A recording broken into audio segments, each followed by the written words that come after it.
திருமதி நிறைமதி சந்திரமோகன். பெண்ணிற் பிறந்தக்க யாவுள என்று திருவள்ளுவர் கூறியதற்கேற்ப பெண்கள் சாதிக்க வல்லவர்கள் என்பதை நிரூபிக்கும் வகையில் திருமதி நிறைமதி சந்திரமோகன் அவர்களை சபைக்கு அறிமுகப்படுத்துவதிலே நான் மிகுந்த மகிழ்ச்சி அடைகிறேன்.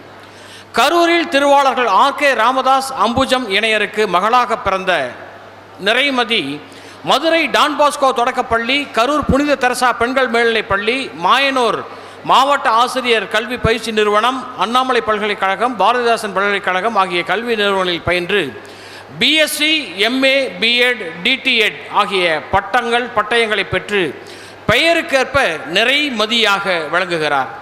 5 ஆண்டுகள் இடைநிலை ஆசிரியராகவும் 10 ஆண்டுகள் பட்டதாரி ஆசிரியராகவும் பணியாற்றிய இவர் தன் இடைவிடாத முயற்சியால் 2018-19 ஆண்டில் தமிழ்நாடு பணியாளர் தேர்வாணையம் TNPSC நடத்திய குரூப் 1 தேர்வில் தேர்வு பெற்று தற்போது தேனியில் துணை ஆட்சியராக டெப்டி கலெக்டர் பயிற்சி பெற்று வருகிறார். இசை, நடனம், நாடகம், மேடை பேச்சு ஆகியவற்றில் ஆர்வம் கொண்டுள்ள இவரின் வெற்றிக்கு பின்புலத்தில் உள்ள இவரின் வாழ்க்கை துணைவர் திரு சந்திரமோகன் சுக்காலியூர் ஊராட்சி ஒன்றிய நடுநிலைப்பள்ளியில் ஆசிரியராக பணியாற்றி வருகிறார். இறைவன் இவ்விணையருக்கு அளித்த கொடை பிரஜித் கிருஷ்ணா மற்றும் பிரஷ்னா என்னும் 2 மக்கட் செல்வங்கள். இவரின் முயற்சி மற்ற மாணவர்களுக்கு முன்னுதாரணமாக திகழும் என்பதில் ஐயமில்லை.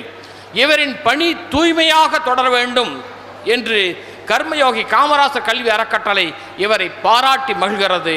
நன்றி. வாருங்கள் நிறைமதி. மதிப்பிற்குரிய கர்மயோகி காமராஜர் கல்வி அறக்கட்டளையினுடைய நிர்வாகிகள் அனைவருக்கும், எனது ஆசான் திரு சேதுபதி ஐயா அவர்களுக்கும், பொதுமக்களுக்கும், எனது அருமை மாணவ செல்வங்களுக்கும் முதலில் என் முதற்கண் வணக்கத்தை தெரிவித்துக் கொள்கிறேன். ஓகே ஸ்டூடெண்ட்ஸ், உங்கள்கிட்ட ஒரு சின்ன கேள்வி. எப்போவுமே யாராவது ஒருத்தர் மேடையில் பேசுவாங்க, நம்ம வெறும் என்ன பண்ணிகிட்டே இருப்போம், கேட்டுகிட்டே இருப்போம். இப்போ நான் உங்கள்கிட்ட ஒரு கேள்வி கேட்குறேன், நீங்களாம் பேச போகிறீங்க. கேள்வி கேட்கலாமா?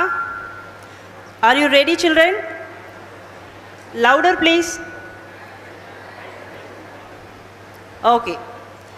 கடையேழு வள்ளல்கள் கேள்விப்பட்டிருக்கிறீங்களா? சரி, அந்த கடை 7 வள்ளல்கள் யார் யார்? எனிஒன், யாராவது ஒருத்தர் அந்த 7 பேரோட பேரை சொல்லுங்கள். பதில் தெரிஞ்சவங்க கை தூக்கலாம், அவங்களுக்கு முன்னாடி வரத்துக்கு வாய்ப்பு வழங்கப்படும். யாருக்குமே தெரியாதா? அவங்களுக்கு ஒரு gift கூட இருக்குப்பா. சரி, எத்தனை தெரியுமோ அத்தனையாவது சொல்லுங்கள். Anybody come forward. மேம் சொல்லுங்கம்மா. பாரி, ஓரி, காரி, ஆய். கேட்டு சொல்லக்கூடாது, தெரிஞ்சதை மட்டும் சொன்னால் கூட ஓகே. ஓகே, கம் ஃபார்வர்ட், மேலே வாங்க. லீ பேகன். ஓகேவா? இந்த சூழ்நிலையில் இந்த 7 பேர் பேரை ஞாபகம் வச்சுக்கோங்க, நம்ம இங்கே கேட்டோம் அப்படிங்கிற ஒரு மெமரிக்காக. ஓகே, எதுக்காக இந்த பேரெல்லாம் இந்த நேரத்தில் நம்ம தெரிஞ்சுக்கிறோம்? அதுக்கு ஒரே ஒரு காரணம், இந்த கர்மயோகி காமராஜர் கல்வி அறக்கட்டளை தான். வள்ளல்கள் அப்படிங்கிறவங்கள பற்றி நம்ம புராணத்தில் நிறையா படிச்சிருக்கோம். அந்த வள்ளல் அப்படி கொடுத்தாரு, கர்ணன் வள்ளல் வள்ளல்னாலே நமக்கு ஞாபகம் வர பேர் கர்ணன். அவர் அப்படி கொடுத்தாரு, நிறைய படிச்சிருக்கோம். அவங்க மட்டும்தான் வள்ளல்கள் நினைக்க முடியுமா நம்மளால்? இந்த மேடையில் உட்கார்ந்துருக்கிற அனைவருமே வள்ளல்கள் தான். Please give them a big hand.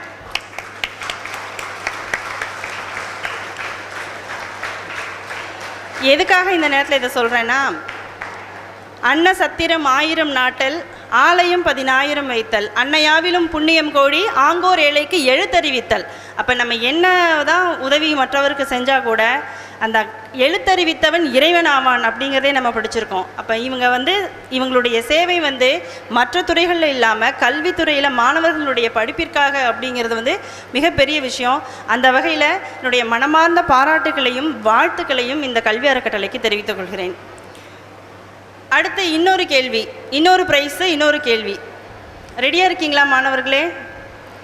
சரி, இந்த உலகத்தில் அதிகமான கண்டுபிடிப்புகளை கண்டுபிடித்த ஒரு அறிவியல் அறிஞர் யார்? தெரிஞ்சவங்க நேராக மேலே வந்துடுங்க. அதிகமான கண்டுபிடிப்புகளை கண்டுபிடித்த அறிவியல் அறிஞர் யார்? சீக்கிரம் வரவங்களுக்கு தான் ப்ரைஸு. நிறைய பேருக்கு ஆன்சர் தெரிஞ்சிருந்தாலும் முன்னாடி யார் வரீங்களோ அவங்களுக்கு தான் ப்ரைஸ். அதிகமான கண்டுபிடிப்புகளை கண்டுபிடித்த ஒருவர் டாக்டர் அப்துல் கலாம் ஒரு விஞ்ஞானி, அதில் மறுப்பதற்கில்லை. ஆனால் அதிகமான கண்டுபிடிப்புகளை கண்டுபிடித்தவர் யார்? Einstein miss. ஸ்டூடெண்ட்ஸ் தான், பேரண்ட்ஸு மற்றவங்களாம் கிடையாது, டீச்சர்ஸ்லாம், ஜஸ்ட் ஒன்லி ஸ்டூடெண்ட்ஸ். மாணவர்களே, நமக்கு நிறைய விஷயங்கள் தெரிஞ்சிருக்கலாம். ஆனால் முக்கியமான விஷயம் என்னன்னா, நமக்கு தெரிஞ்சதை தேவையான இடத்துல சொல்கிறதும் பயன்படுத்துகிறதும் தான். புரியுதா? இந்த கொஷினுக்கு எடிசன் தான் ஆன்சர்னு இங்கே இருக்கிற நிறைய ஸ்டூடெண்ட்ஸுக்கு தெரியும். பட் யாருக்குமே எழுந்திரிச்சு வந்து சொல்வதற்கு, முன் வருவதற்கு, அதான் அந்த இனிஷியேஷன் அப்படிங்கிறது வந்து நிறைய பேருக்கு ஒரு பிரச்சனையாக இருக்குது. ஓகே, இப்போ இந்த இடத்துல வந்து ஒரே ஒரு சின்ன கருத்தை மட்டும் பதிவு செஞ்சுட்டு என்னுடைய உரையை முடிச்சுக்கிறேன். நிறைய மாணவர்களுடைய பிரச்சனை என்னென்னா, நம்ம எல்லாத்துக்குமே வந்து படிக்கணும்னு ஆசை இருக்கும், நம்மளால் படிக்க முடியும். ஆனால் என்ன படிக்கிறதுன்னு தெரியாது, எப்படி படிக்கிறதுன்னு தெரியாது, நமக்கு படிக்கிறதுக்கு தேவையான உதவி யார் செய்வாங்கங்கிறது நமக்கு தெரியாது.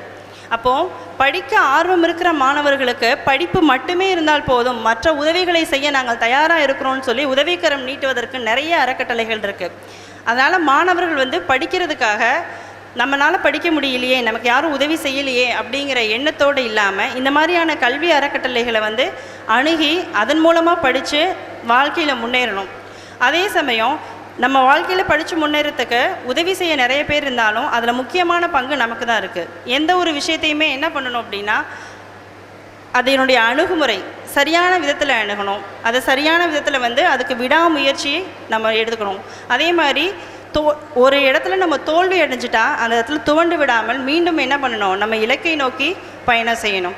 அப்போ விடாமுயற்சி கண்டிப்பாக என்ன தரும்? வெற்றியை தரும். இது வந்து என்னுடைய வாழ்க்கையில் நான் கற்றுக்கொண்ட பாடம்.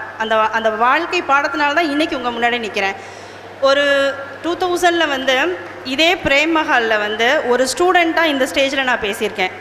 இன்றைக்கி மறுபடியும் அந்த வாய்ப்பு எனக்கு கிடைச்சிருக்கு அப்படிங்கிறது காரணம் என்னுடைய விடாமுயற்சியும் என்னுடைய உழைப்பும் தான். கண்டிப்பாக இன்றைக்கி இந்த ஸ்டேஜில் வந்த மாணவர்கள் உங்களுடைய விடாமுயற்சியாலையும் உழைப்பினாலையும் மறுபடியும் வந்து ஒரு நல்ல ஆளுமையாக இந்த ஸ்டேஜில் பேசணும்னு வாழ்த்தி வாய்ப்புக்கு நன்றி கூறி விடைபெறுகிறேன். நன்றி, வணக்கம்.